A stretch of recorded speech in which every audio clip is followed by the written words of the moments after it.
ہدایت کا جب بھی سورج طلوع ہوا تو ماتھے پہ اسلام لکھا تھا۔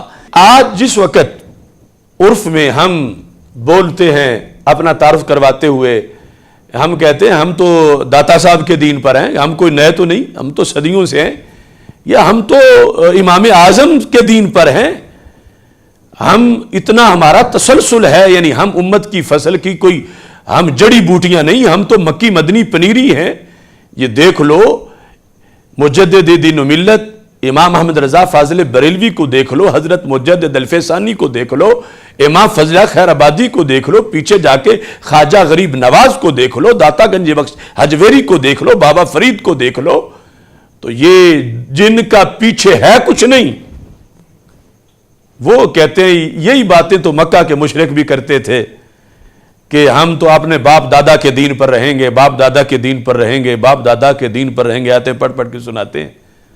تو میں کہتا ہوں باپ دادا کا حوالہ دینا مطلقاً ناجائز نہیں یا مطلقاً برا نہیں، تب برا ہے جب باپ دادا برے ہوں تو ان کا حوالہ دینا بھی برا ہے۔ تو مکہ کے مشرک جو حوالہ دیتے تھے تو ان کے باپ دادا مشرک تھے، تو اس واسطے ان کا حوالہ ان کے منہ پہ مارا گیا کہ باپ دادے کے نام تم کیوں لیتے ہو، تم اللہ کے رسول کی بات کرو جو تمہارے پاس سچا دین لے کے آئے ہیں، تو تم اس دین کو مانو، تم اپنے مشرک باپ دادا کو اٹھائے پھرتے ہو۔ تو اس وقت باپ دادا کا نام لینا برا تھا، لیکن ہم جب داتا صاحب یا خواجہ غریب نواز کا یا ان ولیوں کا نام لیں تو یہ چسپاں کرنا اس آیت کو ہمارے اوپر، یہ ہے جو حضرت عبداللہ بن عمر رضی اللہ تعالیٰ عنہ کا قول ہے صحیح بخاری میں، انہوں نے کہا کہ خوارج کو میں ساری مخلوق میں سے برا سمجھتا ہوں۔ جرم ان کا کیا ہے؟ انہم ان طلقوا الی آیات نزلت فی الکفار فجعلوها للمؤمنین، کہ جو بتوں کے بارے میں اترا ہے یہ مسلمانوں پہ لگاتے ہیں۔ اس واسطے میں خوارج کو سب سے بدترین مخلوق سمجھتا ہوں کہ یہ بتوں والی آیتیں ولیوں پہ لگاتے ہیں، کافروں والی مسلمانوں پہ لگاتے ہیں۔ یعنی یہ یہود نصارہ کی بات نہیں، اور یہ مسلمانوں اسلام کا کلمہ پڑھ کے ایک ٹولہ جو خوارج کا ہے، صحابہ کے زمانے سے جو پیدا ہو گیا۔ حضرت عبداللہ بن عمر نے یہ کہا، جو صحابی ہیں اور بخاری میں موجود ہے، کہ ایسا ٹولہ ایک پیدا ہو گیا ہے کہ وہ کان ابن عمرہ یراہم شرار خلق اللہ، اللہ کی مخلوق میں سب سے برے۔ جرم کیا ہے؟ انہم ان طلقوا الی آیات، کہ یہ قرآن پڑھتے ہیں، تو قرآن پڑھنا جرم تو نہیں، کہا ان طلقوا آیات نازلت فی الکفار فجعلوها للمؤمنین، کہ جو کافروں والی آیتیں ہیں مسلمانوں پہ فٹ کرتے ہیں۔ تو یہ بھی ایک ٹولہ ہے آج تک۔ اب اس میں ان کا یہ ہتھیار ہے، دیکھو قرآن میں لکھا ہے کہ کافر بھی کہتے تھے ہم نے وہی ماننا جو باپ دادا نے مانا تھا، تو اللہ تعالیٰ نے ان کا رد کیا۔ تو میں کہتا ہوں یہ بھی آیت تو قرآن میں ہے کہ جب حضرت یعقوب علیہ السلام نے پوچھا اپنی اولاد سے کہ اذ قال لبنیہ ما تعبدون من بعدی، کس کی عبادت کرو گے؟ تو کہتے ہیں نعبد الہک و الہ آبائک، ہم تمہارے رب اور تمہارے باپ دادا کے رب کی عبادت کریں گے۔ تو پیغمبر کے بیٹوں نے بھی حوالہ تو باپ دادا کہہ دیا، تو پتہ چلا مطلقاً باپ دادا کا حوالہ دینا جرم نہیں، برے باپ دادا کا حوالہ دینا جرم ہے، اور نیک باپ دادا کا حوالہ دینا نبیوں کی اولاد کا شیوا ہے اور نبیوں کو ماننے والوں کا شیوا ہے، کہ یہاں پر باقاعدہ، حالانکہ جواب تو یہ بھی دے سکتے تھے نا نعبد اللہ، ہم اللہ کی عبادت کریں، لیکن اس میں لذت آتی ہے کہ جب اپنے بڑے کوئی اچھا کام کر گئے ہوں یا ان کی دعوت سچی ہو تو پھر ان کا نام لیتے وقت لطف آتا ہے۔ تو کہا ہم دور کیوں جائیں، اگرچہ وہ رب العالمین بھی ہے، رب السماوات بھی ہے، رب کعبہ بھی ہے، رب المشرقین بھی ہے، مگر آخر تمہارا بھی تو رب ہے۔ تو نعبد الہ کا، ابا جی ہم آپ کے الہ کی عبادت کریں گے، اور ساتھ ہی یہ کہا وَإِلَٰهَ آبَائِكَ ابراہیم و اسماعیل و اسحاق، ہم آپ کے جو آبا ہیں ان کا جو رب ہے۔ یعنی نسبت سے بات کرنا یہ نبیوں کی اولاد کا طریقہ ہے۔ یعنی شاٹ تو یہ تھا کہ کہہ دیتے نعبد اللہ، ہم اللہ کی عبادت کریں گے، تو وہ نسبت سے چلے ہیں۔ اب دیکھو کہ ایک مسلمان کا قد کتنا بڑا اور جو اپنے آپ کو مسلمان کہتا ہے اور جو مسلمان ہے اور جس کا امت مسلمہ میں شمار ہے، اس کی کتنی اونچی شان ہے کہ جو لفظ فضیلت کے مقام پر حضرت ابراہیم علیہ السلام پر بولا گیا کہ رب نے ان کا مقام ظاہر کرنے کے لیے، رب وہ یہودی نہیں تھے نہ ہی نصرانی تھے، بلکہ وہ کیا تھے؟ وَلَكِنْ كَانَ حَنِيفًا مُسْلِمًا وَمَا كَانَ مِنَ الْمُشْرِكِينَ، وہ مشرکین سے نہیں تھے، وہ حنیف تھے، ہر باطل سے جدا تھے اور وہ مسلمان تھے۔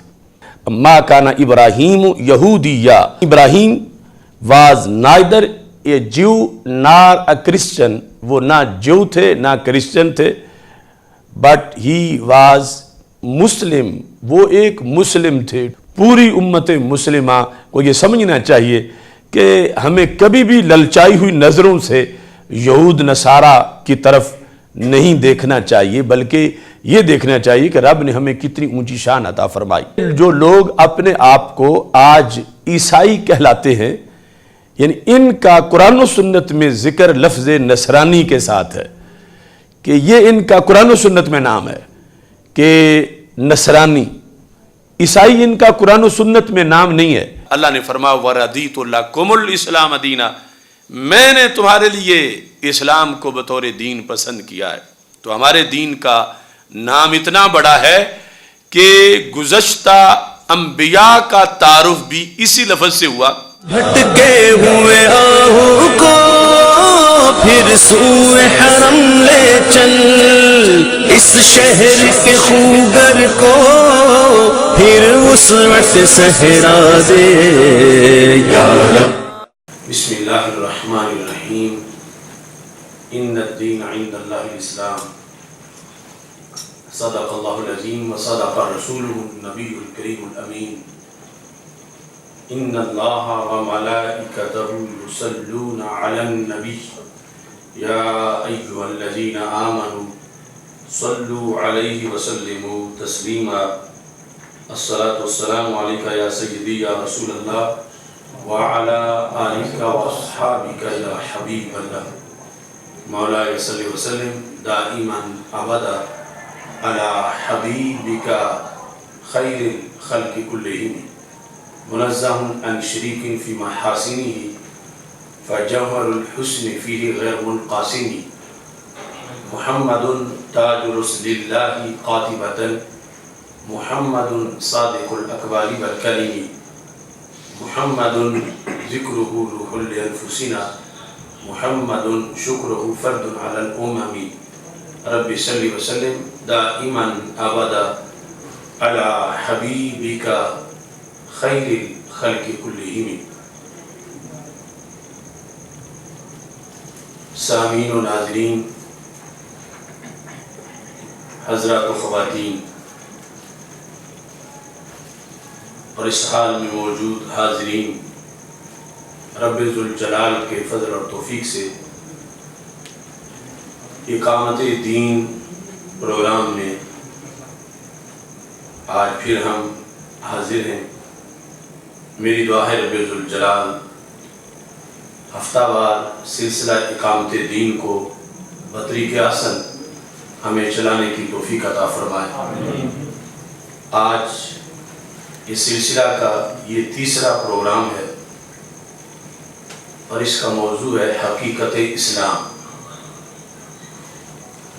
چونکہ گزشتہ موضوع میں لفظ دین پر بحث کی گئی اور یہ بتایا گیا کہ لفظ دین قرآن مجید برہان رشید میں کتنے معانی میں استعمال کیا گیا ہے، اور پھر اس کی وضاحت بھی کی گئی کہ لغوی طور پر کوئی ضابطہ حیات، کوئی طریقہ زندگی گزارنے کا، اس پر لفظ دین بولا جاتا ہے، لیکن اصطلاحی طور پر اور ہمارے عرف میں دین سے مراد دین اسلام لیا جاتا ہے۔ یعنی لغوی طور پر تو یہ بھی کہا گیا قرآن مجید میں لکم دینکم ولی دین، یعنی قریش مکہ کو ہمارے آقا صلی اللہ علیہ وسلم نے جو خطاب کیا اللہ کے کہنے پر، جس کا آغاز یوں ہوا قل یا ایھا الکافرون، تو ان کفار سے گفتگو کرتے ہوئے اس سورت کا اختتام یوں ہوا، لکم دینکم ولی دین، تمہارے لیے تمہارا دین، میرے لیے میرا دین۔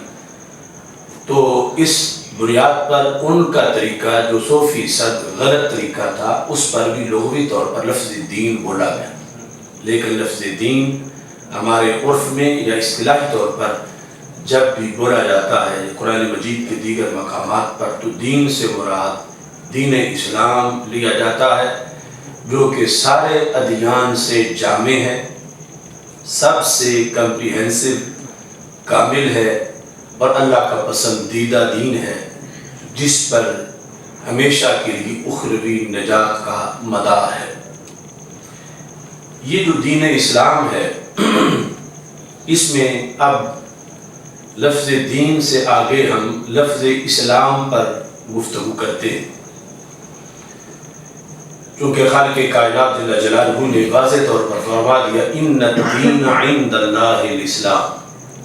اب یہ لفظ دین جو ان الدین میں آیا ہے، اس سے مراد کہ اللہ کے نزدیک جو معتبر دین ہے، معتبر ضابطہ حیات ہے، وہ اسلام ہے۔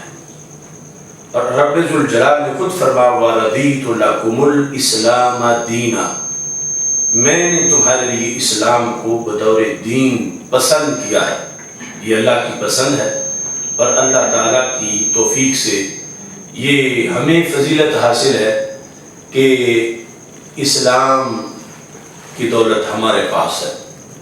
اور یہ اتنا بڑا شرف ہے کہ جس وقت یہودیت، نصرانیت، جوز، کرسچنز کے مقابلے میں ایک مسلمان گفتگو کرتا ہے اور اس پس منظر میں وہ اللہ کا شکر ادا کرنا چاہتا ہے کہ رب نے مجھے کتنا نوازا ہے کہ میں دین اسلام پر ہوں، تو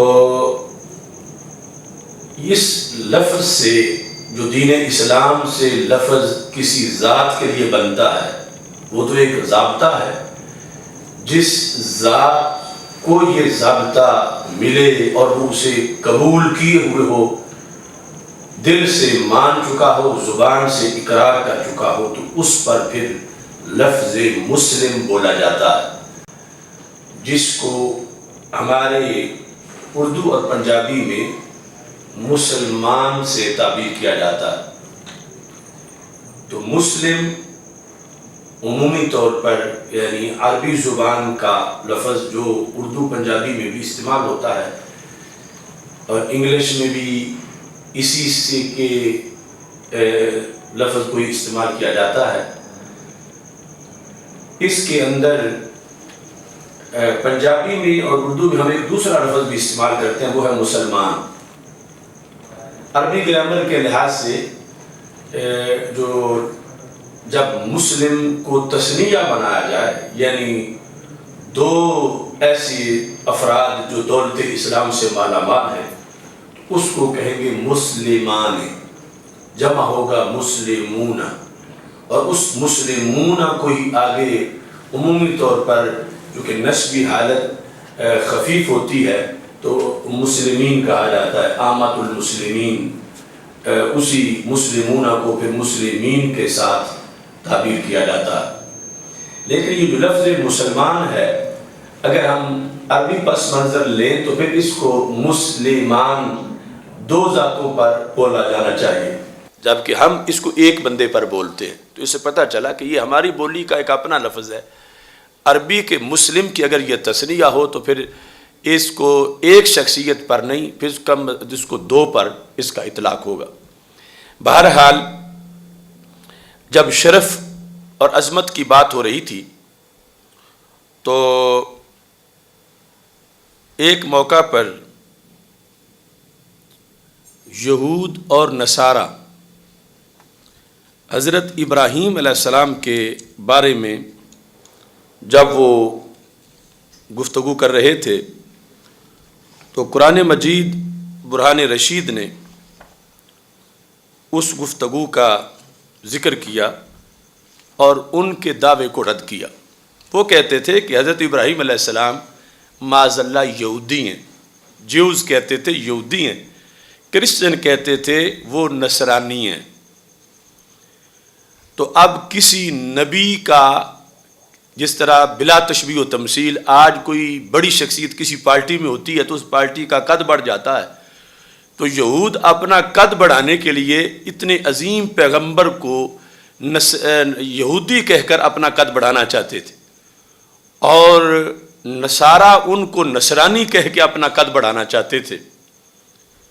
تو اب کتنا بڑا لفظ ہے لفظ مسلم، کہ جب انہوں نے کہا کہ وہ ایک ٹولے نے کہا کہ وہ یہودی تھے، دوسرے نے کہا وہ نصرانی تھے، تو رب نے باقاعدہ آیت نازل کی قرآن مجید کی، اور وہ قرآن مجید میں سورہ آل عمران کے اندر آیت نمبر 67 ہے، خالق کائنات نے فرمایا ما کان ابراہیم یہودیا ولا نصرانیا، کہ حضرت ابراہیم علیہ السلام یہودی نہیں تھے اور نہ ہی وہ نصرانی تھے۔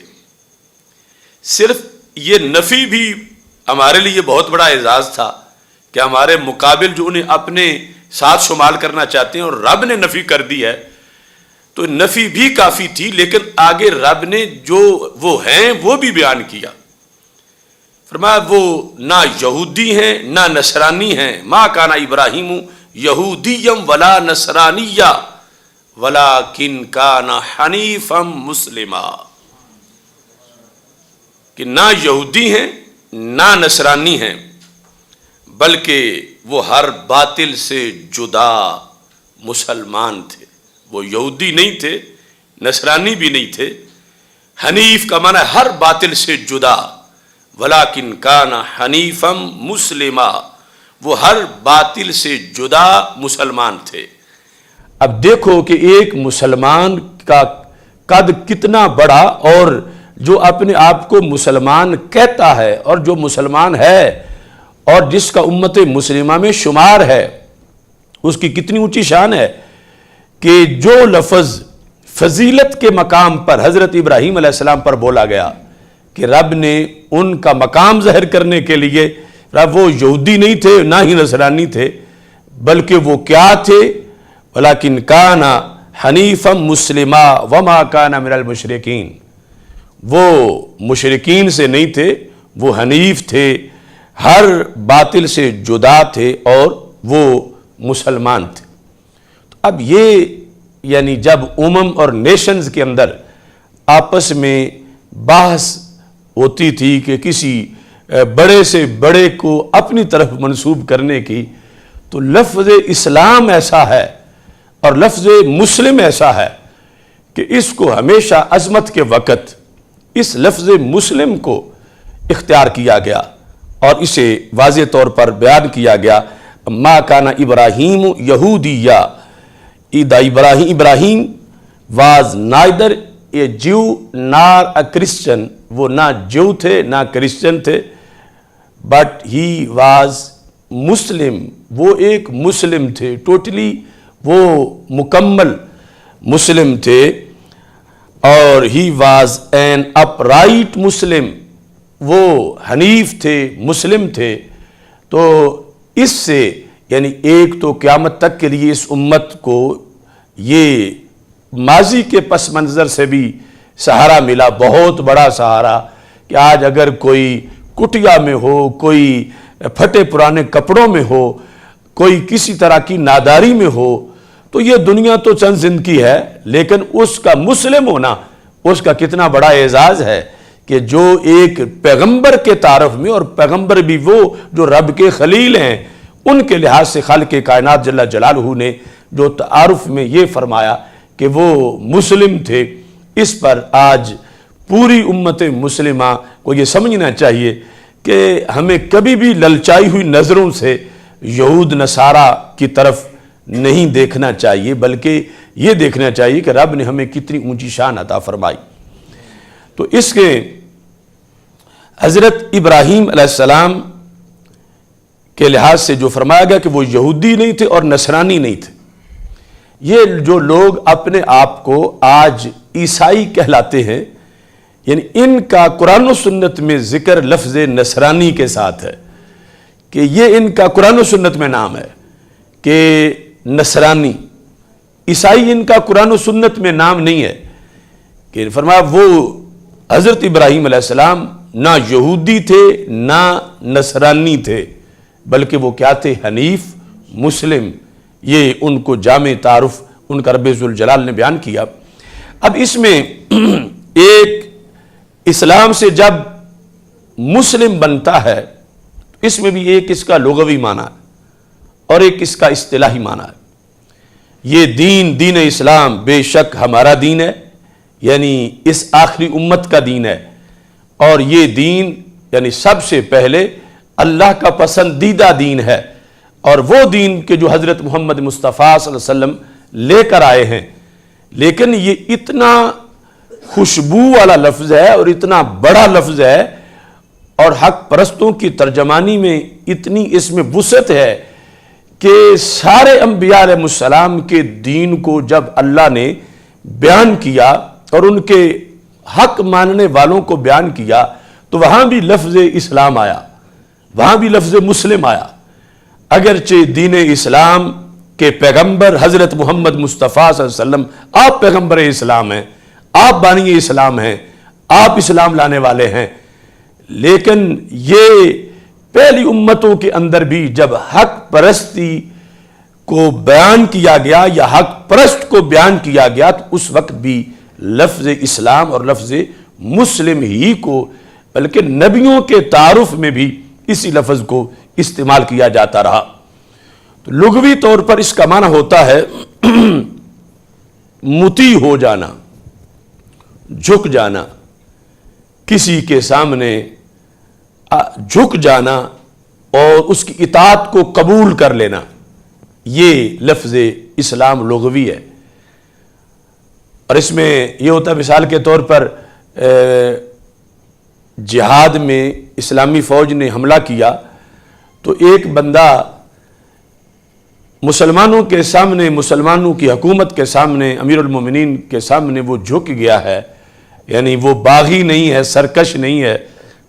اس نے کہا میں تمہارا نظام مان لیتا ہوں، اگرچہ اس نے دل سے کلمہ نہیں پڑھا، ظاہر سے جھک گیا کہ وہ امت مسلمہ کے نظام کا یا حکومت کا باغی نہیں ہے، تو اس کو لغوی طور پر اسلام سے تعبیر کیا جاتا ہے. لیکن دل سے مانے تو پھر ایمان سے تعبیر کیا جاتا ہے. اور پھر آگے جا کر یہ دونوں لفظ ایک دوسرے کی جگہ بھی استعمال ہوتے رہتے. اس سلسلہ میں قرآن مجید برہان رشید کے اندر اس کا یہ اطلاق اور یہ استعمال اس انداز میں موجود ہے سورہ حجرات کے اندر کہ اللہ تعالیٰ فرماتا قالت الاعراب آمنا، اعراب یعنی بدو گنوار، قالت الاعراب آمنا، ہم ایمان لے آئے. تو خالق کائنات نے ان کے دعوے کو مسترد کیا. قل لم تؤمنوا، میرے محبوب انہیں فرما دو تم ایمان نہیں لائے. وہ کہتے تھے ہم ایمان لے آئے، یعنی صورتحال کیا تھی؟ انہوں نے دل سے مانا نہیں تھا، لشکر اسلام کے سامنے جھک گئے تھے، مطیع ہو گئے تھے، اسلامی نظام آرڈر کے تابع ہو گئے تھے، سرکشی چھوڑ دی تھی. تو کہہ کیا رہے تھے؟ آمنا، ہم ایمان لے آئے. اور یہ ان کا جس وقت اعلان تھا تو رب ذوالجلال نے فرمایا قل لم تؤمنوا، میرے محبوب صلی اللہ علیہ وسلم آپ فرما دیں کیا؟ لم تؤمنوا، یو ڈو ناٹ بلیو، تم ایمان نہیں لائے. یعنی یہ جو کچھ تم لائے ہو یہ اسلام ہے لغوی طور پر، ایمان نہیں ہے. ایمان تب ہے جب دل سے مانو. تو کلمہ تو تم نے اسلام کا پڑھا نہیں ہے اور صرف اسلام کے حکم کے سامنے جھک گئے ہو اور اپنی سرکشی تم نے، بغاوت اور اعلان جنگ تم نے ترک کر دیا ہے. تو یعنی قل لم تؤمنوا، تم ایمان نہیں لائے. جو تمہارا دعویٰ ہے نا کہ ہم ایمان لائے، اللہ فرماتا میرے نبی ان کو فرما دو تم ایمان نہیں لائے، تو اس کیفیت کو کس چیز سے تعبیر کریں؟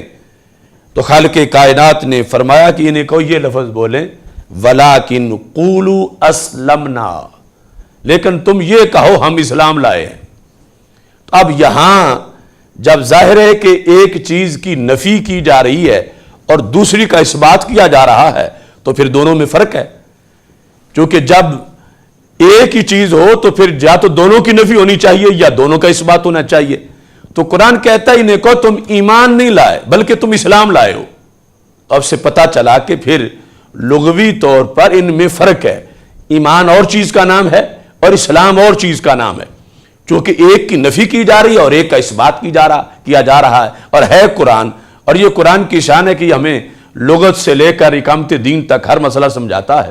تو ان کا دعویٰ تھا قالت الاعراب آمنا، کہ ہم ایمان لائے، تو رب نے فرمایا کہ یہ غلط بات ہے، ان کو کہو قل لم تؤمنوا، میرے محبوب نے فرماؤ، چونکہ رب تو دلوں کے بھید جانتا ہے، لم تؤمنوا، تم ایمان نہیں لائے، کیا لائے ہو؟ ولیکن قولوا اسلمنا، لیکن تم یہ کہو کہ ہم اسلام لائے، کہ ہم مطیع ہو گئے، کہ جو قانون یہ حکومت تمہاری بنائے گی ہم وہ قانون مانیں گے، یعنی اس نظام اور آرڈر کو ہم مانیں گے۔ کلمہ انہوں نے نہیں پڑھا، ظاہری طور پر اسلامی نظام کے سامنے اکڑنا چھوڑ دیا انہوں نے کہ حکومت جو ہے اسلام کی ہم اس کو چیلنج نہیں کرتے اور اس کے خلاف اعلان جنگ نہیں کرتے، تو اس انداز کو اسلام سے تعبیر کیا گیا۔ یہ قرآن ہے اور اس کو چیلنج نہیں کیا جا سکتا۔ اب دوسرے مقام پر قرآن ہی کے اندر ایمان کو ہی اسلام بھی کہا گیا، تو پھر لغوی اسلام سے بڑھ کر جس وقت کوئی اندر سے مانے اور ظاہر سے جھک جائے تو پھر وہاں ایمان کو ہی اسلام کہہ دیا جاتا ہے اور اسلام کو ایمان کہہ دیا جاتا، یہ پھر جا کے مترادف سملر اپوزٹ ہونا ان کا ختم ہو جاتا، یا یعنی اپوزٹ تو ویسے بھی نہیں، یعنی ایک فرق ہے کہ ایک ہے ظاہری طور پر جھکنا، ایک ہے دل سے ماننا۔ تو جب یہی بات آگے چلتی ہے تو پھر ایمان اور اسلام دونوں ایک چیز کا نام بن جاتا ہے، کہ اسلام کو ایمان کہا جاتا ہے، ایمان کو اسلام کہا جاتا ہے۔ جیسے آج ہمارے عرف میں ہمیں مومن بھی کہا جاتا ہے، ہمیں مسلم بھی کہا جاتا ہے، اور جب یہ بات ہو کی جائے کہ یہ مومنین کی بات ہے تو مطلب یہی ہوتا ہے یہ مسلمین کی بات ہے، اور یہ جیسے خلیفۃ المسلمین ہوتا ہے ایسے امیر المومنین ہوتا ہے، تو مسلمین مومنین بالآخر عرف میں استعمال کے لحاظ سے پھر ایک معنی میں استعمال ہوتے ہیں، لیکن حقیقت میں فرق وہ آیت میں واضح طور پر آ گیا کہ جب اعراب نے بدوؤں نے کہا آمنا تو اللہ نے فرمایا لم تؤمنوا، قل لم تؤمنوا ولکن قولوا اسلمنا، اسلام کا لفظ بولو اپنے بارے میں، ابھی ایمان کا نہ بولو، وہ بعد کا مقام ہے۔ اور لغوی ایمان اور اصطلاحی اسلام اس لحاظ سے فرق کیا جا رہا تھا، اصطلاحی ایمان اور لغوی اسلام کے لحاظ سے، اور پھر قرآن میں یہ بھی ہے کہ جس طرح آج ہمارے عرف میں رائج ہے کہ مومنین مسلمین، جو مسلم ہے وہ مومن ہے، جو مومن ہے وہ مسلم ہے، تو 27ویں پارے کے اندر پھر اسی حقیقت کو بیان کیا گیا کہ جب لوط علیہ السلام کی قوم کے بارے میں فرشتے آئے ہوئے تھے عذاب دینے کے لیے، اور حضرت ابراہیم علیہ السلام کی گفتگو ان سے ہو رہی تھی، قال فما خطبکم ایھا المرسلون، تو ابراہیم علیہ السلام نے فرمایا اے فرشتو تم کس کام سے آئے ہو؟ تو انہوں نے کہا قالوا انا ارسلنا الی قوم مجرمین، ہمیں مجرم قوم کی طرف بھیجا گیا۔ دیکھو یعنی قرآن سمجھنا، اس میں کوشش کرے بندہ تو کتنے لفظ تو ہماری بولی کے ہیں، اب مجرم بھی ہماری بولی کا ہے، قوم بھی ہماری بولی کا ہے، اور یہ ارسلنا یہ ارسال و ترسیل روزانہ یعنی سینڈ کرنے کے جو معنی میں آپ بولتے ہیں یہ بھی ہماری بات میں، اور پھر یہ ارسال ہوتا ہے کسی کو بھیجنا، تو ارسلنا الی قوم مجرمین، ہمیں مجرم قوم کی طرف بھیجا گیا ہے، لنرسل علیہم حجارۃ من طین، ہمیں اس لیے بھیجا گیا ہے کہ ہم ان پر گارے کے بنائے ہوئے پتھر برسائیں، اس لیے ہمیں ان پر بھیجا گیا ہے ان کے لیے۔ مسومۃ عند ربک للمسرفین، کہ ان جو پتھر ہیں ان پر نشانی لگائی گئی ہے اور یہ عذاب کے لیے ہیں ان لوگوں کی جو حد سے بڑھنے والے ہیں۔ اچھا جی، اب جب یہ کارروائی ہونے لگی اس بستی پر، یہ آپریشن ان کے خلاف ہونے لگا، تو فرشتوں نے ایک کام کیا۔ وہ کیا تھا؟ وہ کہتے ہیں فَأَخْرَجْنَا مَنْ كَانَ فِيهَا مِنَ الْمُؤْمِنِينَ، چونکہ ہم نے عذاب تو مجرموں کو دینا تھا اور مسرفین کو دینا تھا، جو اللہ اور اللہ کے رسول حضرت لوط علیہ السلام کے خلاف بکواس کرتے تھے اور حد سے بڑھنے والے تھے، عذاب ان کو دینا تھا۔ تو پھر ہم نے یہ کام پہلے کر لیا کہ جن کو سزا نہیں دینی انہیں سائڈ پہ کر لیں، تو ہم نے کیا کیا؟ فَأَخْرَجْنَا، پس ہم نے نکال لیا، مَنْ كَانَ فِيهَا مِنَ الْمُؤْمِنِينَ، جو بھی اس بستی میں اس شہر کے اندر ایمان والے تھے وہ ہم نے نکال لیے۔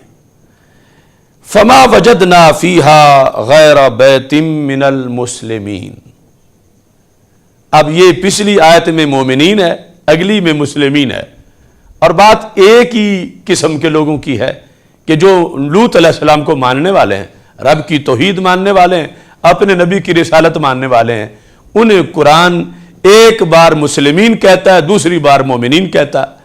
تو فرمایا کہ فَأَخْرَجْنَا مَنْ كَانَ فِيهَا مِنَ الْمُؤْمِنِينَ، ہم نے اس بستی سے نکال لیا اس کو جو اس بستی میں جو مومنین تھے، ہم نے انہیں نکال لیا۔ فَمَا وَجَدْنَا فِيهَا، نہیں پایا ہم نے اس بستی میں، اس شہر میں، غیر بیت من المسلمین، غیر بیت من المسلمین، تو ہم نے وہاں ایک ہی گھر مسلمان پایا، اس بستی میں ایک ہی گھر مسلمان پایا۔ فما وجدنا فیہا، نہیں پایا ہم نے اس شہر میں، غیر بیتن، سوائے ایک گھر کے، من المسلمین، کوئی مسلمان، ایک گھر ہی مسلمانوں کا تھا۔ تو جو مومنین تھے یعنی مسلمین تھے ہم نے وہ نکالے، جنہیں پہلے کہا کہ جو اس میں مومنین تھے وہ ہم نے نکال لیے، تھے کتنے؟ وہ ایک گھر تھا، کن کا؟ مسلمانوں کا۔ تو انہیں ہی قرآن مومنین بھی کہہ رہا ہے، انہیں ہی قرآن مسلمین بھی کہہ رہا ہے۔ تو آج ہماری سوسائٹی میں یہ شروع سے لے کر ایمان اور اسلام جو ایک ہی معنی میں استعمال ہوتے ہیں، مومن اور مسلم جو ایک ہی معنی میں استعمال ہوتے ہیں، مومنین اور مسلمین جو ایک ہی معنی میں استعمال ہوتے ہیں، وہ بھی ذکر قرآن میں آ گیا کہ اب اس لحاظ سے جو مسلم ہے وہ مومن ہے، جو مومن ہے وہ مسلم ہے، ان میں نسبت مساوات کی ہے۔ تو ان میں یعنی دونوں لفظوں میں کوئی فرق نہیں ہے۔ یہ نہیں ہے کہ جسے مسلم کہا جا رہا ہے اس کا چھوٹا درجہ ہے، جسے مومن کہا جا رہا ہے اس کا بڑا درجہ ہے، یا جس کو مومن کہا جا رہا ہے اس کا چھوٹا درجہ ہے اور جس کو مسلم کہا جا رہا ہے اس کا بڑا درجہ ہے۔ نہیں، یہ قرآن مجید برہان رشید کی سورہ زاریات کے اندر 27ویں پارے میں دونوں ایک فیصد میں معنی میں برابر ہیں، ایک درجے کا بھی فرق نہیں ہے مومن اور مسلم کے لحاظ سے جو استعمال 27ویں پارے میں ان الفاظ کا موجود ہے۔ تو 26ویں پارے کے لحاظ سے جو پہلے بیان کیا وہ یعنی جو کہ ایک لغوی فرق ہے کہ ایمان اور اسلام کا لغوی طور پر ظاہر سے تعلق ہوتا ہے اور ایمان کا باطن سے تعلق ہوتا ہے، دل کے ساتھ تعلق ہوتا ہے، اور پھر یعنی بڑھتے بڑھتے دونوں ایک ہی معنی میں استعمال ہو جاتے ہیں۔ تو اس وقت یعنی خلاصہ یہ ہے کہ قرآن و سنت میں مومن مسلم دونوں ایک ہی معنی میں استعمال ہوتے ہیں اصطلاحی طور پر، اگرچہ لغوی طور پر دونوں میں فرق ہے، اصطلاحی ٹرم کے لحاظ سے، شرعی ٹرم کے لحاظ سے یہ دونوں ایک ہی معنی میں استعمال ہوتے ہیں۔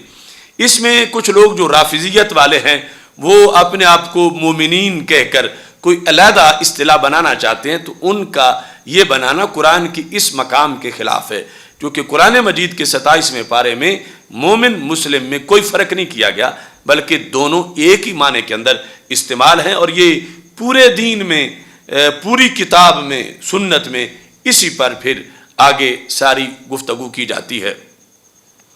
اب یہاں لفظ اسلام جو آج ہمارا موضوع ہے، حقیقت اسلام، لغوی طور پر ہے مطیع ہو جانا، اصطلاحی طور پر ہے دل سے ماننا اور زبان سے اقرار کرنا، اور اس کے بعد پھر اپنے اعضاء کو اسلام کے تابع رکھنا۔ یعنی ظاہری طور پر یہ ہے کہ قیام کرے، رکوع کرے، سجدہ کرے، یہ کام اعضاء کا ہے، یہ دل کا کام نہیں۔ دل کا کام ماننا ہے اور زبان کا کام اقرار کرنا ہے۔ اعضاء کا کام یہ ہے کہ جھک جانا، اطاعت کرنا۔ اس واسطے یعنی پورا ایمان جو ہے اس کے ڈیفینیشن کے لحاظ سے یعنی تصدیق بالقلب، اقرار باللسان اور عمل بالجنان، دل سے ماننا، زبان سے اقرار کرنا اور اعضاء کے لحاظ سے جھک جانا یعنی اطاعت کرنا۔ کیونکہ جو بھی نیکی کا کام کرنا ہے، حج کرنا ہے، زکوٰۃ دینی ہے، طواف کرنا ہے، وقوف کرنا ہے، رکوع کرنا ہے، سجدہ کرنا ہے، اس میں ظاہری اعضاء حصہ لیں گے۔ یعنی قدم چلیں گے تو طواف ہوگا، اور ہاتھ سے جہاد ہوگا، رکوع کرے گا جسم کے ساتھ، پھر جھکے گا، پھر سر زمین پہ پیشانی رکھے گا۔ تو یہ ساری چیزیں یعنی دل سے لے کر ظاہر تک یہ ایک مسلمان کی مسلمانی کا نصاب ہے۔ اس میں جو میں نے شروع میں ذکر کیا کہ دین اسلام ہے ہمارا، اللہ نے فرمایا وَرَضِيتُ لَكُمُ الْإِسْلَامَ دِينًا، میں نے تمہارے لیے اسلام کو بطور دین پسند کیا ہے۔ تو ہمارے دین کا نام اتنا بڑا ہے کہ گزشتہ انبیاء کا تعارف بھی اسی لفظ سے ہوا، جس طرح ایک آیت میں پیش کر چکا ہوں، اور صرف ایک نبی نہیں، یا ایک نبی کے ماننے والے نہیں، یا صرف انسانوں میں سے نہیں، بلکہ یہ لفظ جب شان بیان کرنے آیا ہے تو نبیوں کی بھی بیان ہوئی، رسولوں کی بھی بیان ہوئی، ان کی لائی ہوئی دعوت کی بھی بیان ہوئی، ان کے ماننے والے امتیوں کی بیان ہوئی، انسانوں کی بھی بیان ہوئی، اور جنوں کی بھی اسی سے شان بیان ہوئی۔ بنی اسرائیل کی انبیاء کی شان اور اہل کتاب جو رسول اللہ صلی اللہ علیہ وسلم کی آمد سے پہلے سچے عقیدے پر تھے، ان کی شان بھی بیان ہوئی ہے۔ تو لفظ مسلم سے بیان ہوئی ہے۔ اتنا بڑا لفظ رب ذوالجلال نے اپنے محبوب صلی اللہ علیہ وسلم کی امت کے افراد اور محبوب کے غلاموں کو عطا فرمایا ہے۔ اس سلسلہ میں اختصار کے ساتھ میں آپ کے سامنے پیش کر رہا ہوں وہ آیات۔ مثال کے طور پر حضرت نوح علیہ السلام، حضرت آدم علیہ السلام کے بعد، یعنی جن کو ساری زمین کے اندر رسالت میں آدم ثانی سے تعبیر کیا جائے، اور کچھ تو بات ہی وہاں سے شروع کرتے ہیں حضرت نوح علیہ السلام کہ وہ صاحب شریعت رسول قرار دے کر ان کو، جبکہ حضرت آدم علیہ السلام بھی تحقیق کے مطابق خود ان کی شریعت تھی۔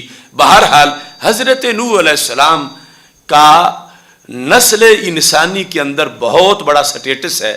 تو نوح علیہ السلام کے بارے میں سورہ یونس کے اندر خالق کائنات جل جلالہ نے جب ان کا تذکرہ کیا تو نوح علیہ السلام کا ذکر کرتے ہوئے سورہ یونس میں آیت نمبر 72 ہے۔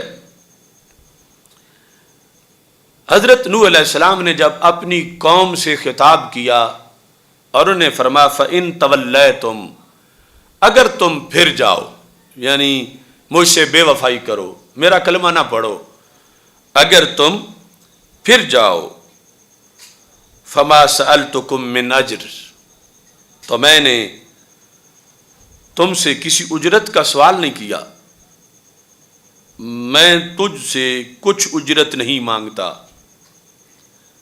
ان اجری الا علی اللہ، میرا اجر تو اللہ پر ہے، یعنی تم پھرو تو مجھے کیا نقصان ہے، ثواب مجھے رب نے دینا ہے، اللہ پر میرا اجر ہے۔ وَأُمِرْتُ أَنْ أَكُونَ مِنَ الْمُسْلِمِينَ، اور مجھے حکم دیا ہے کہ میں تو مسلمانوں میں سے رہوں. یعنی حضرت نوح علیہ السلام جب اپنی قوم سے دو ٹوک بات کر رہے تھے کہ تم پھرتے ہو تو جاؤ تم کہ میں نے تم سے پیسے لینے ہیں, میرا اجر اللہ پر ہے. اور اس سلسلہ میں آپ نے فرمایا وہ عمر تو مجھے حکم دیا گیا ہے, یعنی ظاہر ہے کہ اللہ کی طرف سے حکم دیا گیا ہے. I have commanded to be amongst the Muslims, مجھے حکم دیا گیا کہ یہ اللہ کی طرف سے کہ میرا شمار مسلمانوں میں سے ہو, تو تم پھر بھی جاؤ, مجھے کیا پرواہ ہے کہ میں مسلمین میں سے ہوں. تو اب کتنا پرانا لفظ ہے. آج اس 15ویں صدی میں امت مصطفیٰ صلی اللہ علیہ وسلم کے اندر جس لفظ کے ساتھ ہمارا تعارف ہے جوز کرسچنز کے مقابلے میں, جس لفظ کے ساتھ ہندوؤں سکھوں کے مقابلے میں, قادیانیوں اور صابیوں اور مجوسیوں کے مقابلے میں جس لفظ کے ساتھ ہمارا تعارف ہے, وہ لفظ کتنا بڑا لفظ ہے کہ حضرت نوح علیہ السلام یعنی سرکار کی آمد سے کتنی صدیاں پہلے, جس وقت انہوں نے ان لوگوں سے جو پھر جانے والے تھے انہیں کر کے تم جاؤ, مجھے کیا نقصان دو گے, میں تو مسلم ہوں, مجھے تو حکم دیا گیا ہے وہ امرت ان اکون من المسلمین. تو اللہ کے نبی حضرت نوح علیہ السلام اپنے تعارف میں اور اس انداز میں کہ اللہ کی طرف سے مجھے حکم دیا گیا ہے اور اس حکم کے مطابق, اور مجھے حکم ہے کہ میں مسلمانوں سے ہوں تو میں اس کے مطابق مسلم ہوں اور میں اپنا پیغام تمہارے لیے پہنچا رہا ہوں. حضرت ابراہیم علیہ السلام نے جس وقت اپنی دعوت پیش کی, سورہ بقرہ کے اندر اس کا تذکرہ موجود ہے. اذ قال له ربه اسلم قال اسلمت لرب العالمین. جب کہا اللہ نے حضرت ابراہیم علیہ السلام سے اسلم, تو یہاں اسلم جو ہے وہ لغوی معنی میں ہے. ظاہر ہے کہ وہ رب کو مانتے بھی ہیں, وحدہ لا شریک مانتے ہیں, اور اللہ کے نبی ہیں, اطاعت گزار ہیں, لیکن اس کے باوجود مثلا ایک بندگی کا حکم دینے کے بعد رب نئی بندگی کا حکم دیتا ہے تو اس کو تعبیر کیا گیا اسلم کہ تم اطاعت کرو. قال اسلمت لرب العالمین, میں رب العالمین کے لیے اطاعت کر رہا ہوں. تو اس کو تعبیر لفظ اسلام سے کیا گیا کہ میں رب العالمین کے لیے اسلام لے آیا, یعنی میں اس کے سامنے جھک گیا. تو یہ یعنی اس وقت حضرت ابراہیم علیہ السلام نے بھی یہ لفظ بولا, اور اس میں بلکہ اپنی دعوت کو اسی کے ساتھ تعبیر کیا. سورہ بقرہ کے اندر ہے وَوَصَّى بِهَا إِبْرَاهِيمُ بَنِيهِ وَيَعْقُوبُ. وَوَصَّى بِهَا مرج ملت ہے, یعنی دین برحق, اسی کی وصیت کی, اسی دین کی وصیت کی ابراہیم نے اپنے بیٹوں کو حضرت ابراہیم علیہ السلام نے یہی وصیت کی. اور صرف انہوں نے نہیں, وَيَعْقُوبُ, اور حضرت یعقوب علیہ السلام نے بھی اپنے بیٹوں کو یہی وصیت کی, اور یہ کہا فَلَا تَمُوتُنَّ إِلَّا وَأَنْتُمْ مُسْلِمُونَ, کہ تم نے مرنا ہے تو مسلم رہ کے مرنا ہے, یعنی موت تک تم نے مسلم ہی رہنا ہے. إِلَّا وَأَنْتُمْ مُسْلِمُونَ, یعنی یہ جو ہمارا نام ہے مسلمین مومنین. تو حضرت ابراہیم علیہ السلام, حضرت یعقوب علیہ السلام جب اپنا تعارف آتا تھا تو اپنے آپ کو من المسلمین کہتے تھے. جب عہد لے رہے تھے اولادوں سے تو اس وقت بھی یعنی یہ نہیں تھا کہ تم نے معاذ اللہ یہودی بن کے مرنا ہے یا نصرانی بن کے مرنا ہے, تم نے مسلم حالت میں, مسلم کی صورت میں تم نے دنیا سے جانا ہے. اتنا بڑا نیشنز اور ماضی کے اندر ہمارے اس لفظ کو جو ہمارے دین کا ہے اور اس شریعت میں جو آج سب کے سامنے جو لفظ بولا جاتا ہے, تو یہ لفظ پیغمبروں میں اتنا عزت والا لفظ تھا کہ انہوں نے اس کے ساتھ اپنے آپ کو بھی تعبیر کیا، اپنی اولادوں کو بھی تعبیر کیا، اپنی امتوں کو بھی اسی کی طرف انہوں نے وضاحت کر دی۔ اور دیکھو کتنا خوبصورت لفظ ہے جب انہوں نے کہا یا بنیہ، اے میرے بیٹو، حضرت یعقوب علیہ السلام اور حضرت ابراہیم علیہ السلام کہہ رہے ہیں یا بنیہ، اے میرے بیٹو، ان اللہ اصطفیٰ لکم الدین، رب نے تمہارے لیے دین چنا ہے، اللہ نے تمہارے لیے دین پسند کیا ہے۔ یہ جو ہے استفا، اسی سے لفظ مصطفیٰ بنتا ہے، چنا ہوا، کہ رب نے تمہارے لیے دین چنا ہے۔ کیسا دین؟ فلا تموتن الا وانتم مسلمون، تم نے اس چنے ہوئے دین میں رہ کے تو حالت اسلام میں دنیا میں جانا، دنیا سے۔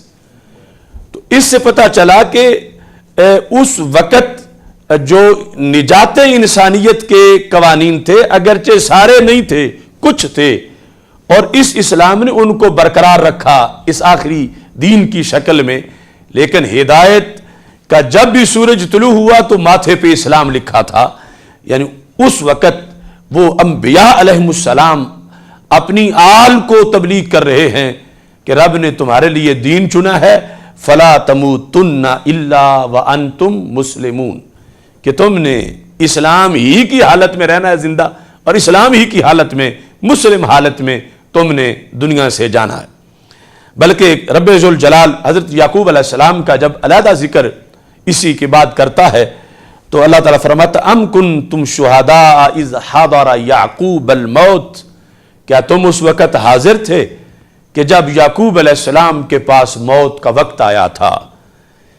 اذ قال لبنیہ ما تعبدون من بعدی، جب انہوں نے اپنے بیٹوں سے کہا تھا کہ تم میرے بعد کس کی عبادت کرو گے؟ تو جواب میں انہوں نے کہا قالوا نعبد الہک و الہ آبائک ابراہیم و اسماعیل و اسحاق، ہم نے اور کس کی کرنی ہے؟ ہم نے تو تیرے رب کی عبادت کرنی ہے، یعنی آپ کے رب کی عبادت کرنی ہے۔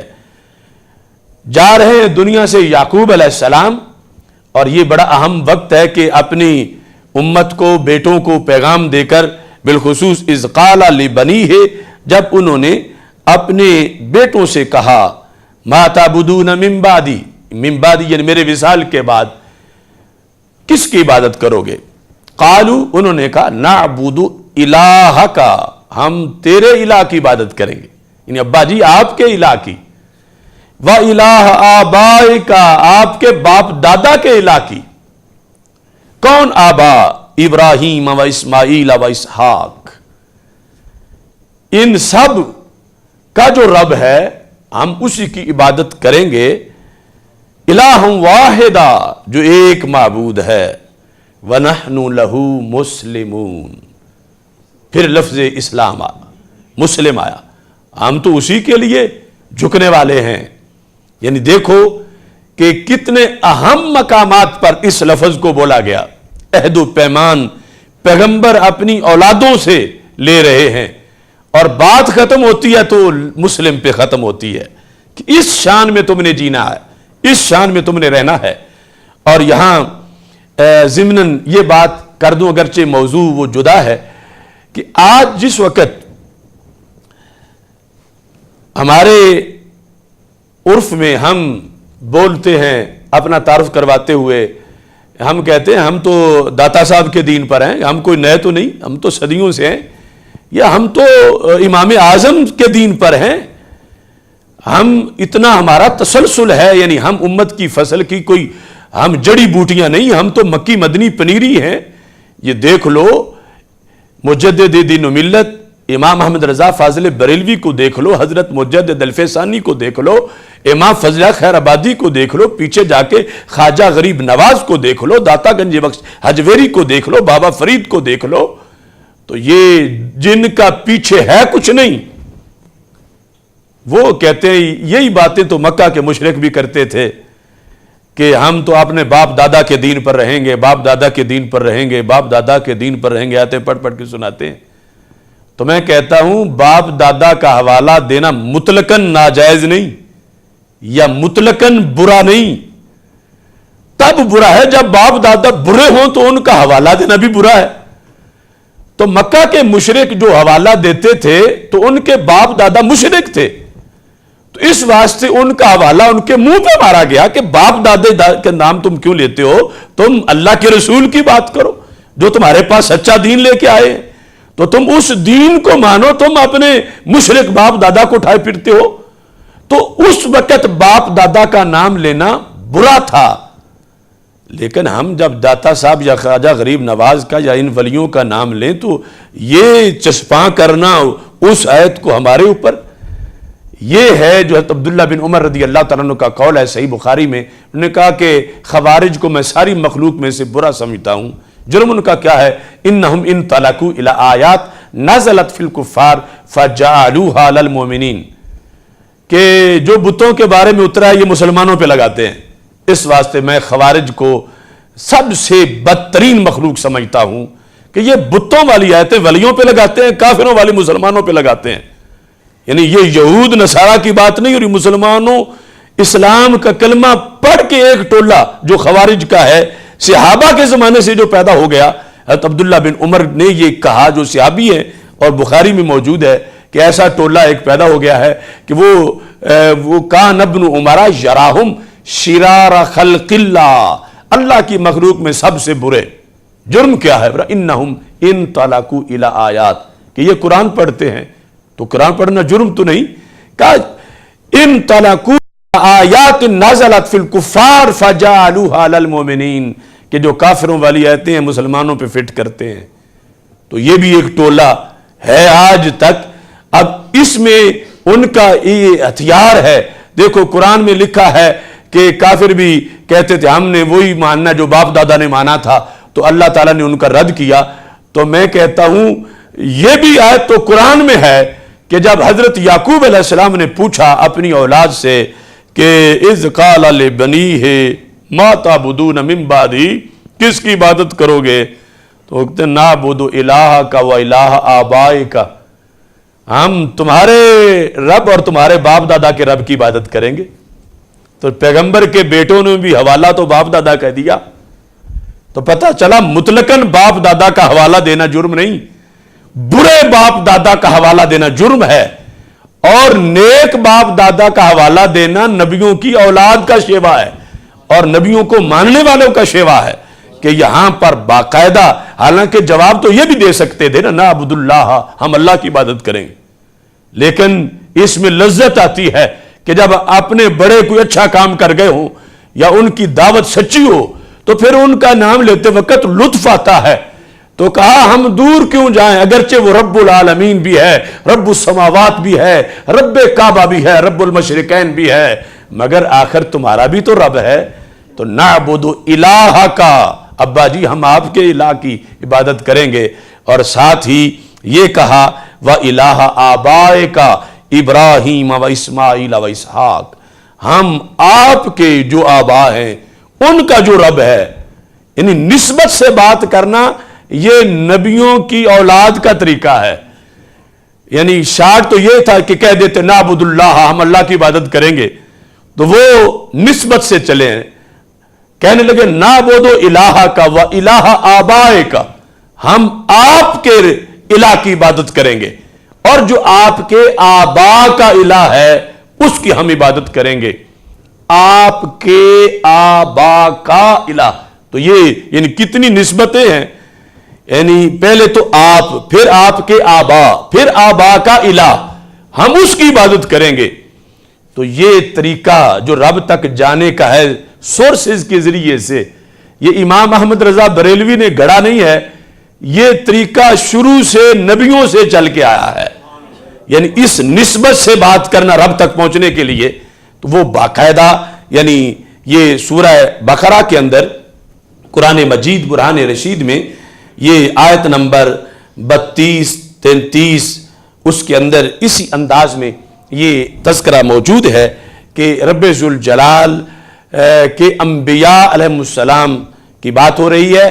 اور اصل ہمارا جو موضوع ہے کہ حقیقت اسلام، جس کی صرف پہلی تجلی اب ہم لغوی معنی کے ساتھ پیش کر رہے ہیں کہ دین ہمارا ہے اور اللہ نے فرمایا وَرَضِيتُ لَكُمُ الْإِسْلَامَ دِينًا، لیکن پہلے بھی جب عظیم لوگوں کا ذکر آیا ہے تو پہچان اسی لفظ سے کرائی گئی ہے۔ تو اس سے ہمارا تسلسل یعنی انسانیت کے اندر چمک کے ساتھ ہے۔ انسانیت میں جہاں بھی خوشبو ہے اور جہاں بھی اجالا ہے وہاں لفظ مسلم آیا ہے۔ آج جس کو دہشت گردی کی علامت بنانے اور انتہا پسندی جیسی اصطلاحیں بنا کر جس لفظ کو ڈی گریڈ کرنے کی کوشش کی جا رہی ہے، تو یہ کیسے ڈی گریڈ ہو سکتا ہے؟ اس سے نبیوں کو بیان کیا گیا، نبیوں کی اولادوں کو بیان کیا گیا، اللہ کے مقربین کو بیان کیا گیا۔ تاریخ انسانیت کے اندر اس لفظ کا اتنا عمدہ استعمال کیا گیا اور وہ سب کچھ ہماری جامع کتاب قرآن مجید میں موجود ہے۔ یعنی ایک تو نا تاریخ کے حوالے سے بات کی جائے تو پھر یہ ہے کہ اس کی کوئی سند بیان کرو، وہ اس میں رطب و یابس ہے، خشک و تر ہے، وہ جھوٹ موٹ سچ جھوٹ ملا کے بیان کر دیا گیا ہے۔ لیکن قرآن تو قرآن ہے جس میں جھوٹ کا تصور بھی نہیں ہو سکتا، اللہ کا کلام ہے، اور اس اللہ کے کلام کے اندر یہ 100% حمایت ہماری ہے، جیوز کرسچنز کی نہیں ہے۔ یہ اسلام اور مسلمین کے اس انداز کو قرآن مجید برہان رشید میں واضح کیا جا رہا ہے۔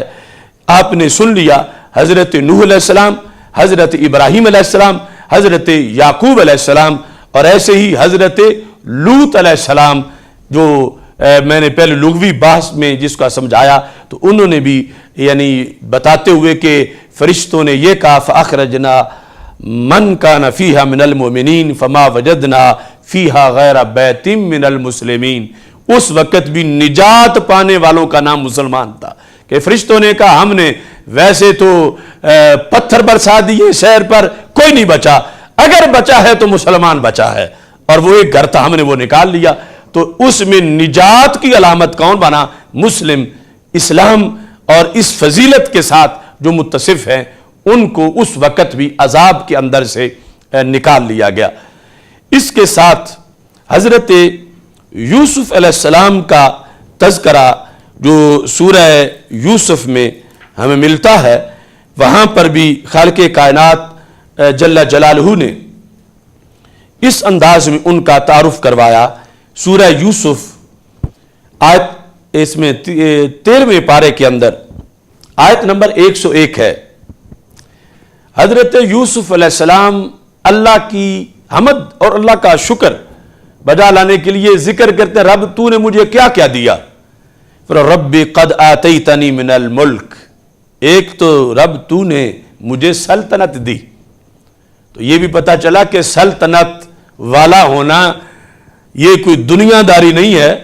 اگر کوئی دنیا بنا لے اور دنیا میں دنس جائے اور پھر اس سلطنت کے ذریعے جنمی والے کام کرے تو مذموم ہی مذموم ہے، ورنہ رب کے پیغمبر اپنی صفتوں میں اس مقام پر پہلے نمبر پر کہتے ہیں ربی قد آتیتنی من الملک، رب تو نے مجھے سلطنت دی، وَعَلَّمْتَنِي مِن تَأْوِيلِ الْأَحَادِيثِ، اور مجھے کچھ باتوں کا انجام نکالنا سکھایا۔ من تأویل الاحادیث یعنی میں باتیں سامنے رکھ کے ترتیب دیتا ہوں تو فیوچر میں جو ہونا ہوتا ہے نتیجہ میں نکال لیتا ہوں۔ تو اتنی بڑی شان ہے، پہلے ملک والی بات کی، پھر یہ کہ مجھے تاویل احادیث، من تاویل الاحادیث، یہ تو نے شان دی۔ فاطر السماوات والارض، رب تو آسمانوں اور زمین کا خالق ہے، زمینوں کا خالق ہے۔ انت ولی فی الدنیا والآخرہ، تو میرا کام بنانے والا ہے دنیا میں اور آخرت میں۔ یعنی یہ جو لفظ ولی اللہ پر بھی بولا جاتا ہے، لفظ ولی یعنی ہوتی ہے نا کسی لفظ کی کوئی جزوی فضیلت، یعنی لفظ ولی وہ لفظ ہے، ویسے تو لفظ نبی بہت بڑا لفظ ہے اور ولی تو اس سے کہیں اونچی شان لفظ نبی کی ہے، لیکن لفظ ولی میں جزوی طور پر ایک یہ فضیلت ہے کہ لفظ نبی رب پہ نہیں بولا جاتا، لفظ ولی اللہ پر بھی بولا جاتا ہے۔ یعنی جیسے اللہ کے ولی ہوتے ہیں، اللہ خود بھی ولی ہے، اللہ خود بھی ولی ہے، تو اس لحاظ سے یعنی اس لفظ میں ایک یہ جہت بھی موجود ہے، حالانکہ کروڑوں ولی مل جائیں تو وہ جو انسانوں میں ولی ہیں وہ نبی کا درجہ نہیں پا سکتے، اتنا اونچا نبی کا درجہ ہے، لیکن رب نے پیار کرتے وقت اپنا نام ان کو عطا کر دیا ہے. یعنی لفظ ولی اللہ کے بندوں مقربین پر جیسے بولا جا رہا ہے، اللہ پر بھی بولا جا رہا ہے. کون بول رہے ہیں؟ حضرت یوسف علیہ السلام کہتے کیا ہیں؟ انت ولی فی الدنیا والآخرہ، تو میرا ولی ہے، اے اللہ تو میرا ولی ہے، یعنی میرا کام بنانے والا ہے دنیا میں بھی اور آخرت میں بھی. توفنی مسلمہ، دیکھو مسلم ہونے کی شان، نبوت، رسالت، حکومت، علم، یہ ساری چیزیں بیان کر کے اللہ کی عظیم پیغمبر حضرت یوسف علیہ السلام کہتے کیا ہیں آخر میں؟ توفنی مسلمہ، اے اللہ مجھے مسلمان اٹھا، دنیا سے جاؤں اس حالت میں کہ میں مسلمان کی حیثیت سے جا رہا ہوں. دیکھو یعنی کیا عظمت ہے مسلمان ہونے کی. توفنی مسلمہ، مجھے مسلمان اٹھا، وَأَلْحِقْنِي بِالصَّالِحِينَ، اور ان سے ملا جو تیرے قرب خاص کے لائق ہیں. تو یہ یعنی بعد از وصال بھی ظاہر ہے کہ جب خود نبی ہیں تو اپنے سے بڑی شان والے جو صالحین ہیں، انبیاء رسل، ان کے ساتھ ملنے کی رب سے دعا مانگ رہے ہیں. لیکن یہ تو ثابت ہوا کہ اللہ والوں کی صحبت صرف دنیا میں نہیں، وفات کے بعد بھی کتنی قیمتی ہے. اور الحقنی بالصالحین، یہ یعنی خصوصی قرب جنت کا اس کو ذکر کیا جا رہا ہے. تو یہاں پر یعنی یہ حضرت یوسف علیہ السلام نے اپنی خاص دعا کے اندر اپنی خاص تمنا کا جب رب سے اظہار کیا تو لفظ کیا بولا کہ میں دنیا سے جاؤں تو اس حالت میں کہ مجھ سے مسلمان مجھے کہا جا رہا ہو. توفانی مسلمہ، مسلمان کی حالت میں مجھے دنیا سے لے جایا جائے. تو یہ آج کے موضوع یعنی حقیقت ایمان کے لحاظ سے ابھی بالکل تمہیدی گفتگو ہے. میرے پاس قرآن مجید سے ابھی بہت سے حوالہ جات ہیں کہ کس پیغمبر نے اپنے آپ کے بارے میں یہ لفظ بولے، کس نے اپنی قوم کو دعوت دے یہ لفظ بولے کہ شان تو یہ ہے کہ تم مسلمان بن جاؤ.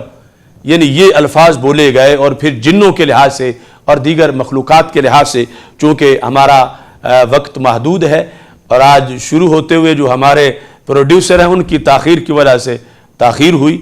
انشاءاللہ آگے پروگرام شروع ہو رہا ہے، یعنی یہ اگلے میں یہ جتنی بھی ان کی کوتاہیاں ہیں وہ دور ہوں گی. ناظرین سے یہ بھی درخواست ہے کہ وہ اس سلسلہ میں پروگرام کے لحاظ سے ان کوئی جو کوئی تجویز ہو بہتری کے لحاظ سے یا سوالات ہوں، وہ جو نمبر انہوں نے دیے ہوئے ہیں اس پر وہ ضرور اپنی تجویز جو ہے وہ سینڈ کریں، اپنے سوالات سینڈ کریں. اور NA 128 کے لحاظ سے آپ کو پتہ ہے کہ اقامت دین جو عملاً ہے اس کے لیے بندہ ناچیز نے NA 128 سے الیکشن لڑنے کا اعلان کر رکھا ہے. یہ ایک ضمناً بات ساتھ آئی ہے. آپ جانتے ہیں 2 اکتوبر کو حلف نامہ ختم نبوت پہ حملہ ہوا تھا اور اللہ نے اہل سنت کو عزت دی، ہم نے سٹینڈ لیا اور وہ جو چوری تھی وہ صحیح ہو گئی، مال برآمد ہو گیا. لیکن چور سے چوری پکڑی جائے تو اس کا یہ مطلب نہیں تو چور پارسا ہو گیا. چور تو پھر بھی چوری ہے. یہ تو ہماری دلیری ہے کہ ہم نے اپنی وہ چیزیں جو تبدیل ہوئی تھیں، اوت کا لفظ اور 7B اور 7C اور یہ سارے اہل سنت کے سر سے رہا ہے کہ انہوں نے یہ کوشش کی اور ایسا ممکن ہوا. اور یہ واپس آ جانا اوت کے لفظ کا اور 7B 7C کا، یہ فیض آباد دھرنے کے اختتام کا کیا بلکہ اس سے کافی پہلے یہ چند دنوں میں اعلان ہو گیا تھا اور پھر باقاعدہ اس کا نوٹیفیکیشن بھی جاری ہو گیا تھا. اس بات کا 18 نومبر سے پہلے باقاعدہ یہ چیز نوٹیفیکیشن بھی اس کا جاری آ چکا. اس کے بعد بھی مطالبہ تھا کہ وہ یہی مطالبہ تھا، کیونکہ باقی تو جب ہر چیز مانی جا چکی ہے کہ مجرم پکڑے جائیں اور جو مجرم ہیں ان کو بے نقاب کیا جائے اور سزا دی جائے. اسی سلسلے میں پھر شہادتیں بھی ہو گئیں. تو جو مطالبہ ہم کرتے رہے, ہمارا ان لفظوں سے مطالبہ تھا کہ مجرم بے نقاب ہوں جو حلفنامہ ختم نبوت کے ذمہ دار ہیں, بے نقاب, اور ان کو سزا دی جائے. اور سزا بھی ہم نے 3 طرح کی بیان کی. جنہوں نے ووٹ دیا اور کہتے ہیں ہمیں پتہ ہی نہیں تھا, بے خبری میں ہم کر بیٹھے, انہیں تاحیات نااہل قرار دیا جائے کہ اس مسئلے پر اگر انہوں نے پڑھ کے یا پوچھنے کی نہیں کوشش کی تو وہ کیا ترجمانی کر سکتے ہیں, یار ان کو تاحیات نااہل ہونا چاہیے. یہ ہم نے 12 اکتوبر کو فتویٰ دیا تھا. اور پھر جنہیں پتہ تھا اور ایسا کیا تو انہیں عمر قید کی سزا ہونی چاہیے. اور جو شریک سازش تھے قادیانیوں کے ساتھ, ان کو سزائے موت ہونی چاہیے. اب اس میں ایک استعفیٰ ایسا کہ جس بندے نے دیا اس کو بھی بری قرار دے دیا کہ مجرم نہیں ہے, نہ اس پہ فتویٰ لگائیں. اور مانگی جا رہی تھی رپورٹ راجہ ظفر الحق کی. ہم سے بھی وعدہ کیا, ان سے بھی وعدہ کیا, جبکہ ہمارا اس میں ساتھ یہ الفاظ اس وقت بھی تھے کہ جو مجرم ہے وہ بے نقاب ہو, ہمیں اس سے غرض نہیں کہ راجہ ظفر الحق نے کیا لکھا ہے. بہرحال حکومت نے آج تک وہ رپورٹ شائع نہیں کی, اور اس میں وہ امت کی بہت بڑی مجرم ہے کہ انہوں نے جرم کیا بھی ہے اور مجرم چھپائے ہیں. اب انہوں نے ہمارے کچھ دوستوں کو ان کے بقول راجہ ظفر الحق رپورٹ دے دی ہے, اور یہ بات ہے 12 اپریل کی. اب 12 اپریل سے لے کر آج تک پہلے تو پوری امت کا رخ تھا کہ مجرم حکمران مجرم کیوں چھپائے ہوئے ہیں, ان کو کیوں نہیں برسریام کرتے. اب حکمران اتنے دھوکے باز ہیں کہ وہ تو الیکشن میں اپنی کمپین کا رستہ ہموار کرنا چاہتے ہیں. اب وہ تو کہہ رہے ہیں کہ ہم نے تو دے دی ہے. اب وہ تو یعنی جو ان کے گلے میں پھندا, ہم نے تو اگرچہ بھی ڈالا ہوا ہے لیکن انہیں ریلیف تو مل گیا ایک ٹولے کی طرف سے کہ ہم نے تو دے دی ہے, اور ان کا مقصد بھی پورا ہے کہ مجرم اب بھی چھپے ہوئے ہیں. تو اس راجہ ظفر الحق رپورٹ کے دیے جانے کے بعد اب تک نہ بتانا کہ مجرم کون ہے, اب اس کا فائدہ کس کو ہو رہا ہے؟ فائدہ تو 2 راہ حکومت کو ہو رہا ہے. ایک تو جو مجرم تھے وہ چھپے ہوئے ہیں, اور دوسرا یہ کہ وہ بری ذمہ بھی ہو گئے. اور پھر کل ایک پریس کانفرنس ہوئی راولپنڈی میں, یہ میرے پاس نوا وقت ہے, اس میں پریس کانفرنس میں تحریک لبیک پاکستان کے قائدین سے پوچھا گیا کہ تمہیں جو راجہ ظفر الحق کی رپورٹ دی گئی ہے بتاؤ کون مجرم ہے.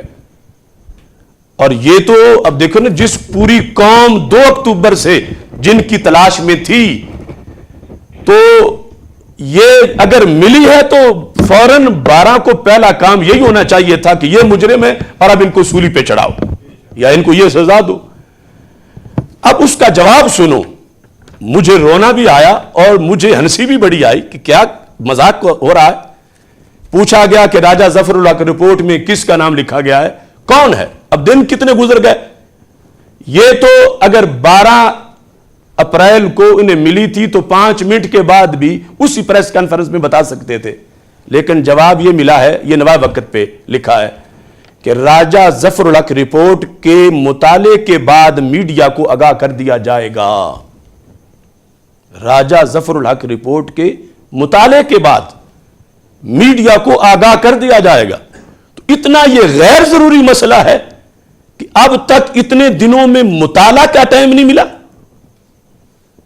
یعنی جسے پوری امت کو تلاش ہے کہ وہ کون کمینے ہیں جنہوں نے حلفنامہ ختم نبوت پہ حملہ کیا, اور ان کا دعویٰ ہمیں بتا دیا گیا ہے وہ کون ہے, تو یہ تو 5 منٹ میں بھی پڑھ کے بتا سکتے تھے. تو اتنے دنوں میں اب بھی میڈیا جو خود مطلب غیروں کا اعلی کار بنتا ہے, اگر آج وہ پوچھ رہا ہے تو یہ ہمارے لیے کتنا سنہری موقع ہے کہ ہم بتائیں کہ یہ مجرم ہے, یہ مجرم ہے, یہ مجرم ہے, تاکہ اگلی بات کریں کہ ان مجرموں کو کیٹاگریز کے مطابق سزا دیں. لیکن آگے جواب یہ دیا جا رہا ہے کہ مطالعہ کر کے مطالعے کے بعد میڈیا کو آگاہ کر دیا جائے گا. تو کیا مجبوری ہے کہ مطالعہ کیوں نہیں ہو رہا؟ کیا اس کے معاذ اللہ اتنی جلدیں ہیں؟ یا یہ تو سارے اگر 10 بندے بیٹھ کے چلو مطالعہ کر لیتے, اتنی بھاری رپورٹ ہے وہ جو دکھائی گئی تھی، وہ تو چھوٹے سے 2 ورقے 4 تھے، اس کو پڑھنے کا ٹائم نہیں مل رہا۔ یہ قیادت جواب دے رہی ہے کہ مطالعہ کریں گے تو آگاہ کر دیں۔ میں بات کرتا ہوں تو کچھ نام نہاد مینڈک بولنا شروع ہو جاتے ہیں، ہمیں کسی کی ذات سے بغض نہیں ہے، ایسے ہزاروں ہماری راہوں میں موجود ہیں۔ جب ہم نے اس نام نہاد شیخ الاسلام جو بزعم خود شیخ الاسلام بنا ہوا تھا اس کا آپریشن کیا تھا، اس وقت بھی گنڈے اس کے کہتے تھے دیکھو جی ان سے حسد کر رہے ہیں، بغض کر رہے ہیں، یہ کر رہے ہیں، وہ کر رہے ہیں، لیکن ہم جو کر رہے تھے ہم نے کیا اور اللہ نے اس کا ثمر بھی قوم کو دیا۔ اگر اس وقت ہم کالی رات میں اذان نہ دیتے، اگر ہم واقعی کم حوصلہ ہوتے محبت میں، تو مرض بڑھنے سے پہلے ہی دوا تبدیل کر لیتے۔ تمہیں ان موسموں کی کیا خبر ہوتی اگر ہم بھی گھٹن کے خوف سے آب و ہوا تبدیل کر لیتے۔ جب باراکو کے اندر اسلام آباد میں میری گاڑی کے ٹائر برسٹ ہوئے تھے، یہ آج فیض پور میں نہیں ہوئے، یہ اس وقت 2014 میں بھی ہوئے تھے جب میں نے آپریشن کیا تھا، اور وہ جس مسجد میں جلسہ تھا اس کا محاصرہ ہو گیا، گاڑی کے ٹائر برسٹ کر دی انہوں نے، منہاج القرآن کے گنڈوں نے۔ تو اگر ٹائر پھاڑنے والوں سے ہم حق بولنا بند کرتے ہوتے تو کب سے بند کر کے قبر میں چلے جاتے۔ تو ہم نے حق بیان کرنا ہے، خواہ کوئی چوں کرے یا چاں کرے۔ ہماری ذات کو گالی 1000 دیں، ایک گالی کا بھی جواب نہیں ہوگا، لیکن آخر پوری ملت کا مسئلہ ہے، پوری امت کا مسئلہ ہے، اور اس پہ پردہ ڈالا جا رہا ہے۔ اس کو بیان کرنے میں جھجک کیا ہے؟ کیا لفظ نہیں آتے رپورٹ پڑھنے کے لیے؟ ویسے دین کے لیے جان بھی وقف ہے تو ختم نبوت کے مجرموں کی رپورٹ پڑھنے کے لیے 2 منٹ نہیں مل رہے۔ میں اس جواب پر کیا تبصرہ کروں اور امت اس جواب پر کیا انداز اختیار کرے؟ اس واسطے ان چیزوں کو سارے اور جتنے علماء ہیں اس وقت بہت سے لوگ تساموں کا شکار ہیں، اور اپنی عزتیں بچانے کے لیے کہ ہماری ماؤں بہنوں کو بھی گالیاں نکالیں گے اگر ہم بولے، تو ان کو میں کہتا ہوں کہ اگرچہ ہر ایک کا سٹیٹس وقار بڑا ہے، ماؤں بہنوں کی عزت بڑی ہے، مگر سب سے بڑی عزت تو تاجدار ختم نبوت صلی اللہ علیہ وسلم کی ہے۔ اس واسطے باقی کو بھی چپ کا روزہ توڑنا چاہیے اور مفادات عارضی چھوڑنے چاہیے اور مذاق اور ڈرامے بند کروانے کے میدان میں اترنا چاہیے۔ اور یہ اقامت دین کے لحاظ سے ہر کسی پر ضروری ہے۔ دین، اقامت دین، اور اس میں روح ہے ناموس مصطفیٰ صلی اللہ علیہ وسلم۔ اللہ تعالیٰ سب کو عمل کی توفیق عطا فرمائے۔ انشاءاللہ حاضر ہوں گے اگلے ہفتے میں اقامت دین پروگرام میں ان قرآنی مضامین کے ہمراہ۔ دیکھو کتنی عظمت ہے مسلم کی، اور کتنا اس عظمت کو داغدار کرنے کی یہود نصارہ اور رینٹلسٹ کوشش کر رہے ہیں۔ ہمارے پاس اللہ کا دیا ہوا یہ پیغام قرآن مجید موجود ہے، اور اس کے ہوتے ہوئے ہمیں کسی کی کوئی پرواہ نہیں ہے۔ انشاءاللہ اقامت دین پروگرام میں قسط وار یہ مضامین بیان ہوں گے، آپ خود سنیں، دوستوں کو سنائیں، اور آگے اس پیغام کو عام کریں۔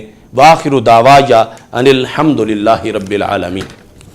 الحمدللہ رب العالمین والعاقبۃ للمتقین والصلاۃ والسلام علی رسولہ الکریم۔ یا الہ العالمین رسول اللہ صلی اللہ علیہ وسلم کی عظیم مرتبہ کے طفیل، اقامت دین پروگرام کو کامیابیوں سے ہمکنار فرما۔